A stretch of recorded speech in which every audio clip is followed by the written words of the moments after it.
Vous écoutez Europe 1 Week-end et place maintenant à l'entretien exclusif accordé par la ministre de la Culture Rachida Dati au journaliste de la rédaction d'Europe 1 Arthur Delaborde, 12 jours précisément après le cambriolage au musée du Louvre. Bonjour Madame la Ministre. Bonjour. Et merci de nous recevoir ici au ministère de la Culture. L'enquête judiciaire progresse vite après le spectaculaire cambriolage du musée du Louvre intervenu le 19 octobre dernier. À ce stade, 7 personnes ont été interpellées. Parmi elles, 3 sont soupçonnées de faire partie des cambrioleurs. Les bijoux dérobés, eux, n'ont malheureusement toujours pas été retrouvés. De votre côté, vous aviez notamment commandé une enquête administrative pour comprendre ce qu'il s'est passé et un pré-rapport vous a été remis aujourd'hui. Quelles sont ses principales conclusions ? Alors, ce vol spectaculaire qui est survenu au musée du Louvre le 19 octobre dernier a choqué les Français et les a choqués de manière tout à fait légitime. Dès le lendemain, j'avais annoncé une enquête administrative que j'ai confiée à l'Inspection générale des affaires culturelles afin de dresser non seulement un état des lieux et d'identifier éventuellement les manquements, les défaillances et de pouvoir me proposer des mesures à prendre et à prendre de toute urgence.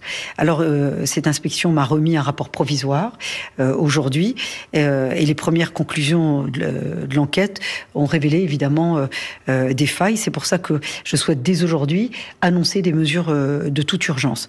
Alors, je rappelle aussi que l'ensemble des procédures et les protocoles qui étaient en cours et en vigueur au 19 octobre ont été respectés.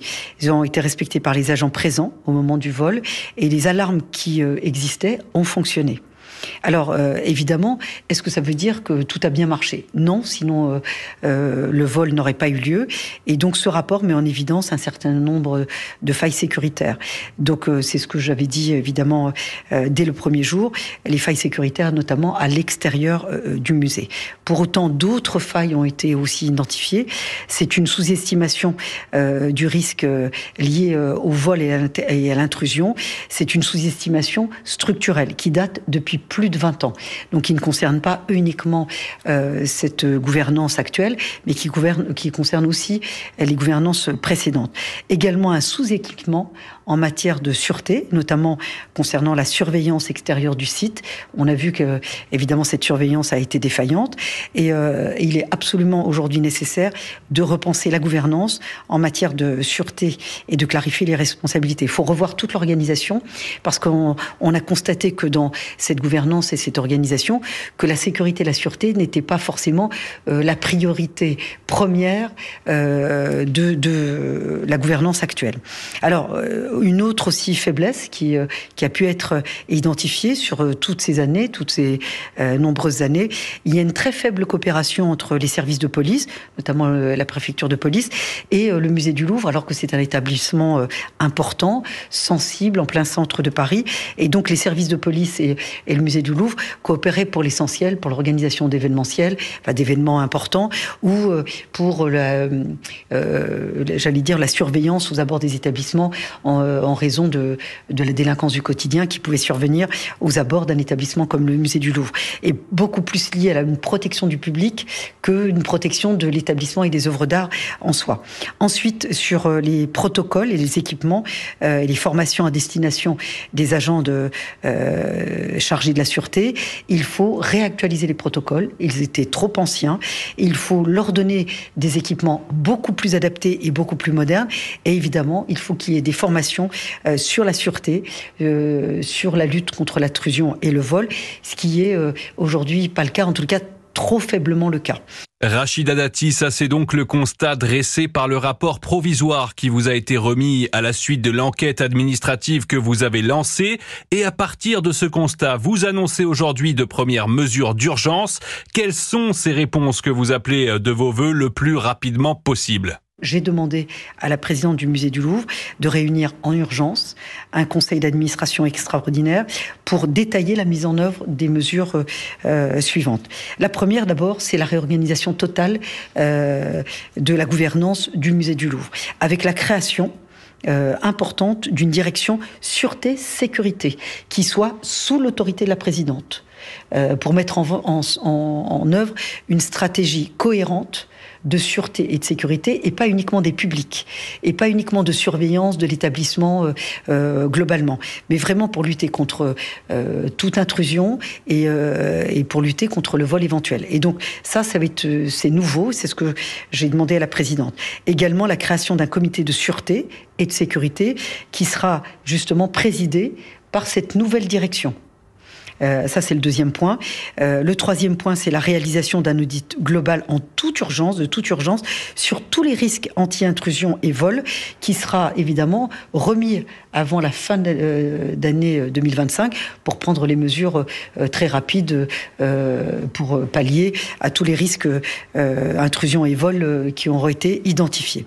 L'installation sans délai de dispositifs anti-intrusion sur le bâtiment, par exemple les caméras périmétriques, mais aussi dans l'espace public. Ça peut être des plots anti-accès sur certains trottoirs, en tout cas sur tous les abords de l'espace public du musée du Louvre. Alors, et une formation spécifique qui sera obligatoire aux risques anti-intrusion et vol pour tous les agents en charge de la sûreté. Et comme je le disais tout à l'heure, une coopération cadrée, concrétisée sur tous les sujets de sécurité et de sûreté entre le musée du Louvre et la préfecture de police. Voilà les points importants, les mesures importantes qui devront être évidemment déclinées dans le cadre de ce conseil d'administration qui se réunira de toute urgence, que je demande à la présidente Laurence Descartes. Alors, parmi les failles identifiées que vous avez évoquées tout à l'heure, il y a la très faible coopération entre les services de police et le musée du Louvre. Est-ce que vous pouvez nous en dire un peu plus sur ce point ? Sur les coopérations entre la préfecture de police et le musée du Louvre, ces relations ne sont pas inexistantes. D'ailleurs, ces dernières années, Laurence Descartes a demandé des audits de sécurité à la préfecture de police, qui lui a fait des recommandations qui sont en cours d'ailleurs de mise en œuvre et de déploiement. Et donc, les relations existent. Simplement, ce qu'on a constaté, ce que ce rapport constate, c'est que sur les 20 dernières années, une coopération très serrée, de manière systématique, n'existe pas vraiment. Notamment sur les sujets qui sont de plus en plus, de nouvelles menaces. La criminalité organisée, la cybercriminalité, les risques d'intrusion. Il faut qu'évidemment la préfecture de police et le musée du Louvre soient plus proches dans ce type de travail et de relations de travail. C'est pour ça que ce comité de sûreté qui sera créé, la préfecture de police, évidemment, il sera convié pour voir au long cours tous les grands projets de sécurisation de ce musée, que ce soit à l'intérieur et à l'extérieur. Et ainsi, le musée du Louvre sera informé aussi des nouveaux risques, des nouvelles menaces qui peuvent évidemment, auxquelles le musée du Louvre pourra être ou sera exposé. Donc c'est tout l'intérêt d'avoir cette relation de proximité très importante entre la préfecture de police et le musée du Louvre. Madame la ministre, ce vol spectaculaire au musée du Louvre illustre plus largement aussi des failles sur la préservation du patrimoine national dans d'autres musées, dans d'autres établissements culturels. Qu'est-ce que vous prévoyez pour rassurer les Français sur ce sujet ?